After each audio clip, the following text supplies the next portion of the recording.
Selama ini, kita mungkin salah kaprah. Kita kira korban penipuan penggandaan uang itu cuma orang-orang yang, kurang teredukasi. Tapi gimana kalau saya kasih tahu, dari guru sampai dokter, semuanya bisa loh masuk ke lubang yang sama? Fantasi ini kedengarannya enak banget kan? Tapi di balik janji-janji manis soal koper penuh uang dan ritual tengah malam, sebetulnya ada mekanisme psikologis yang lagi bekerja. Canggih banget. Ini tuh bukan soal klinik, tapi soal gimana otak kita bisa dibajak. Nah, pertanyaan yang jarang dibahas adalah, kenapa ya logika kita bisa mendadak lumpuh pas dihadapkan sama tawaran kayak gini? Yuk, kita bedah. Oke, pertama-tama ayo kita hancurkan mitos terbesarnya dulu. Kita sering banget mikir kalau korbannya itu pasti yang naif atau pendidikannya kurang. Tapi, data bilang sebaliknya. Sebuah studi dari Universitas Islam Indonesia menemukan korbannya justru datang dari kalangan berpendidikan tinggi. Ada dosen, dokter, bahkan hakim. Jadi, ini jelas bukan masalah tingkat kecerdasan. Ada sesuatu yang lebih dalam yang lagi dimainin di sini. Sekarang, mari kita coba intip ke belakang panggungnya. Gimana sih para pelaku ini membangun ilusi keajaiban mereka? Ternyata, panggungnya itu nggak serumit yang kita bayangkan. Nah, ini dia properti utamanya. Dalam dunia sulap, namanya kotak substitusi. Cuma kotak biasa yang punya ruang rahasia buat menukar isinya secara diam-diam. Tapi di tangan penipu, kotak ini dikasih nama-nama mistis kayak kotak pesugihan dan jadi pusat dari seluruh pertunjukan. Ini murni trik ya, bukan sihir sama sekali. Prosesnya pun punya pola yang hampir selalu sama loh. Pertama, pelaku pakai uang asli dulu buat membangun kepercayaan. Kedua, ini momen kuncinya nih. Korban diminta buat memejamkan mata dan berdoa. Nah, pas korban lagi di titik paling rapuh dan penuh harapan, inilah penukaran terjadi. Ketiga, korban disuruh bayar mahar jutaan rupiah. Dan terakhir, pas kotak dibuka, isinya ya tentu aja tumpukan uang mainan.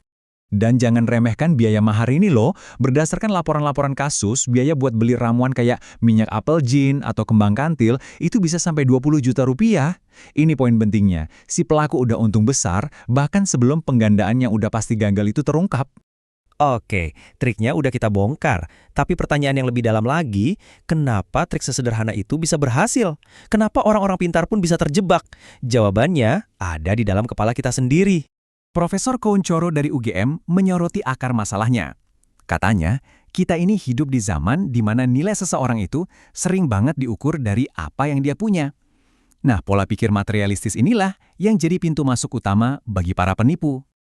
Tekanan ini makin parah gara-gara budaya pamer atau flexing di media sosial yang bikin orang jadi pengen cepet kaya secara instan. Tambah lagi kalau lagi stres karena masalah keuangan, wah, seseorang jadi rentan banget. Mereka udah nggak lagi cari solusi yang logis, tapi malah cari keajaiban. Disinilah si penipu datang, menawarkan jalan pintas. Para psikolog punya istilah untuk ini, namanya heuristik afeksi.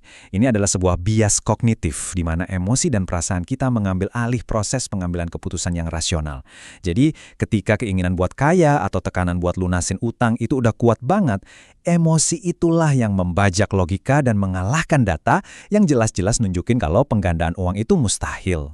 Tapi ternyata, penipu itu bukan satu-satunya musuh.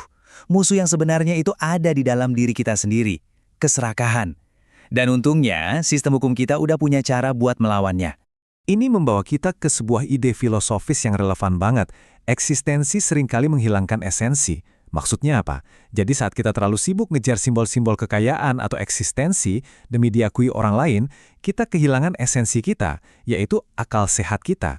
Kita jadi lupa kalau nilai sejati itu datang dari proses dan kerja keras, bukan dari jalan pintas yang ajaib. Dan jangan salah ya, ini bukan cuma masalah moral atau kepercayaan. Di mata hukum, ini adalah kejahatan murni. Pelakunya bisa dijerat pakai pasal 378 KUHP tentang penipuan. Ancamannya, hukuman penjara yang serius. Lalu, dengan semua tekanan psikologis dan trik yang ada, gimana caranya kita bisa membangun pertahanan diri?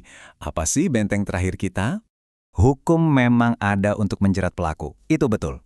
Tapi, benteng pertahanan yang paling kuat dan paling efektif itu ada di dalam diri kita sendiri, yaitu sikap kritis, kemampuan untuk berhenti sejenak dan bertanya.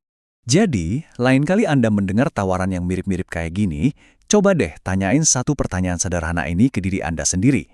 Kalau orang itu beneran bisa menggandakan uang, kenapa dia masih butuh uang mahar dari Anda? Logikanya nggak akan pernah nyambung. Tetaplah kritis. Karena di dunia yang penuh ilusi ini, fakta adalah pertahanan terbaik kita. Kami di sini untuk menguak fakta, bukan sekedar cerita. Sampai jumpa lagi.